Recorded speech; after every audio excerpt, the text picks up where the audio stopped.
Hi, and welcome to this important session on delegation. And we're going to use my to who list so that you can really start to delegate properly and also keep a track of who you've delegated things to. So let me just share my screen here and be able to bring up what we're talking about so that you can really see.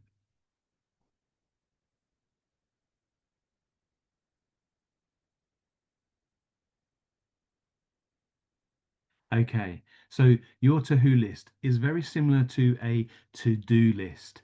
And what I want you to do is to start thinking about all the things that are on your mind, all the things that you've got to do. These are the what. What is it that you've got to do? And I want you to start thinking about that and start writing down what's on your mind. List as many things as you can. It doesn't matter of the order or the priority. It's just about getting things out of your brain so that you can really focus on putting those things down.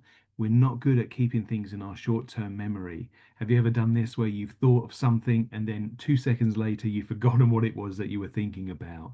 Make sure you've got this pad handy so that you can write it down, so that you can be able to remember, write it down, and then forget about it until you've put who's going to do it and when they're going to do it by.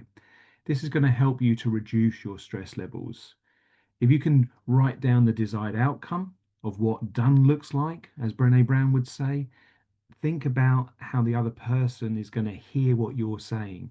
You know what it is that you want to do, but make sure they know what it is that you want them to do as well when you're talking to them. So write it down in a way that they're going to understand it. And a good way of checking is just to simply ask them. So just feedback to me what it is that I've said and what it is that I want you to do, and make sure that they've heard what you've said or what you thought you've said. So just start writing a list down in this middle section here, and it will look something like this, whatever it is that's on your mind. The next thing is to write down when you want to do the task, when you want these tasks to be completed by. They don't have to be in date order. They can be in whatever order you want them, whatever deadlines you're setting upon yourself for these tasks. So write down in the middle section what it is you want to do, the actual task, and then when do you want that to be achieved by? Is it a task that needs to be done by the end of the day, or by the end of the week, or the end of the month?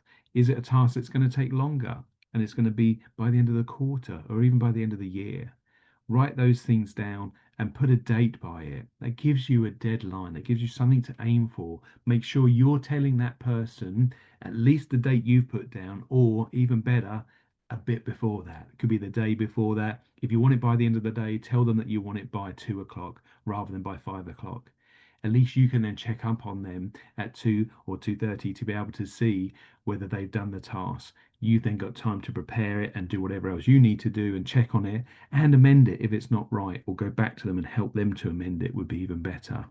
And the key to this is then to write down the names or the initials of the people in this who section as to who could do it, who could do each task. Desperately try not to put your own name or initials here. If you can't think of anybody, leave it blank for a while. It may be that there's a pattern forming, that you either have to train somebody within your team, you either have to recruit somebody, or you have to reach out to somebody as a consultant or a freelancer to be able to help you to complete these tasks. So, this is where the magic happens. This is where you get your time back by utilizing good people around you. Sometimes these people will be a lot better than you at these specific tasks. That's why you hired them. That's why you took them on. That's why they're part of your team. Make sure they know what to do, the desired outcome, and when you want it by. And then this is where the fun part starts. Who doesn't like ticking off a list, especially a to who list?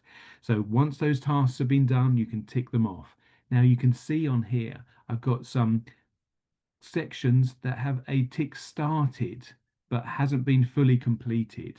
This is my way of remembering that I've told that person about the task. You can see some other tasks have been blanks. I haven't got round to telling them yet. Maybe I'm going to speak to them in their one-to-one, or maybe I need to catch up with them at a later time to tell them about the tasks that I need their help with. But the ones that I have told, I start the tick off. So that little start of the tick at the beginning, that tells me I've told those people. And when you've got pages of this, that really helps you to remember who you've told. So don't start the tick until you've actually told somebody, and only tick it once the task has been completed. Not when you've told them. That's the little tick at the beginning, that's that little start. But when the task has been completed to your satisfaction, then you can tick it off. And that feels great. We get a dopamine hit and we feel good about that. They will also feel good too because they have helped you to be able to do this task. So, very simply, write down what it is that you want people to do, when you want it done by, and who is the best person to do it. So, I hope that's been helpful. And I will stop sharing my screen here. I hope you have an amazing day. Any questions, reach out to me. You can buy a pad on my website. I'll put the link in the description here as well to be able to really focus on it. If you're serious about delegation, if you're serious about improving your business, and if you're serious about helping your team to be better so that you can spend more time doing the things that you want to do, it starts with here. I use it every day, and that's why I can do the things I want to do when I want to do them. So I hope that's been helpful. I hope you'll have an amazing day. And remember, why be average when you can be amazing?